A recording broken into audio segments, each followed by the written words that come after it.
Hi, today we are showcasing the ViperDeck 500 connectors.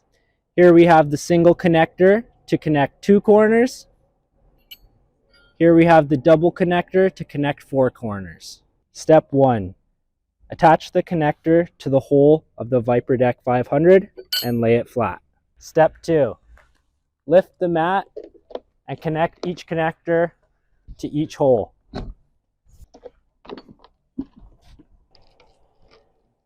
Now let's show how to remove the connectors from the mats. It's simple. Just lift the mat and pull the mat back. This is how simple it is to use the fast connectors.